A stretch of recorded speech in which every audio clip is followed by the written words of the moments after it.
Bugün sabahleyin ben uyandığım zaman dedim ki havayı güzelleştirmek için bütün günümüzde çalışacağız. Çocuklarımıza tablet vereceğiz. Rabbim bize bu makamı nasip ettiği için sana şükürler olsun.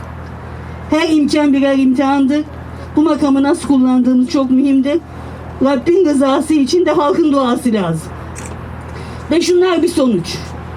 Bundan kurtulmak istiyorsak yeşil ekonomi diyoruz.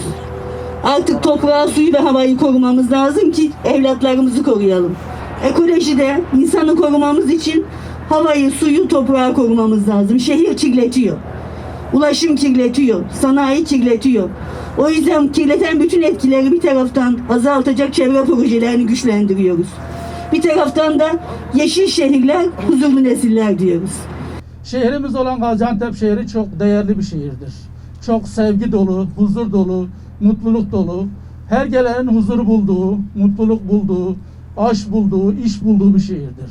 Bu şehri yönetenler, bu şehirde sanayicilik yapanlar, herkesin o hassasiyetle davranması gerekir. Biz de Kaplan Kardeşler ailesi olarak hem üretimde, istihdamda, ihracatta devam ettiğimiz şekilde bir de şehrin gelişmesinde ortak faydalarında, sosyal alanda elimizden geldiği kadar, gücümüzün yettiği kadar, izin verildiği kadar biz de her türlü şehrin katkısında bize düşen göreve, her türlü göreve hazırız. Evet, çok anlamlı bir tören yine. Bu törenin ilklerinden bir tanesi, herhalde ilkiydi. Hitit kapısında beraberdik. Çok büyük bir heyecan duyduğumu ifade etmiştim. Tabii aradakilere katılamadım ama bizim adımıza dikilen ağaçlar için tekrar döndüm, teşekkür ettim.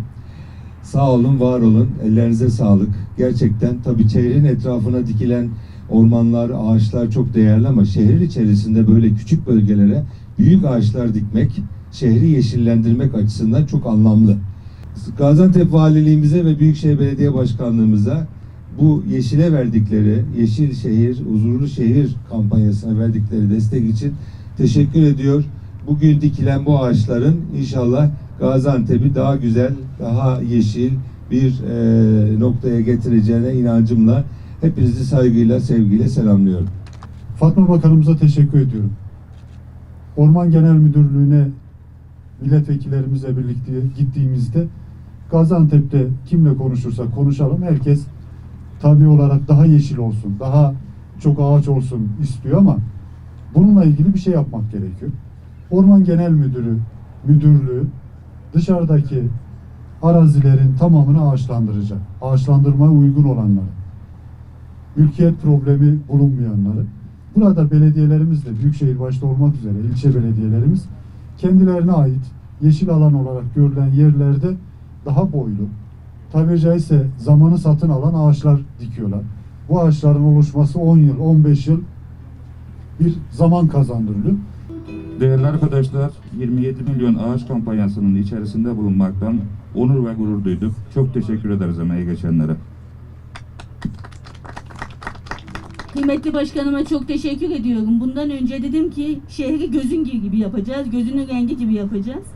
İnşallah başkanımla bunu başaracağız. Selahattin başkanım da fena değil. İnşallah yeşerteceğiz şehri. Allah hepinizden razı olsun. Ben Şehit Kamil Belediye Başkanıma da bir dünya yeşille ilgili çok ciddi ağaçlandırma yaptı. Hem de yıllardır yapıyor. Şehit Kamil adına, kendine de bütün ekibine de çok teşekkür ediyorum. Bu imzalarla da önümüzdeki hafta Bostanlı ağaçlarını hep birlikte dikeceğiz. Hayırlı uğurlu olsun. Allah mübarek etsin.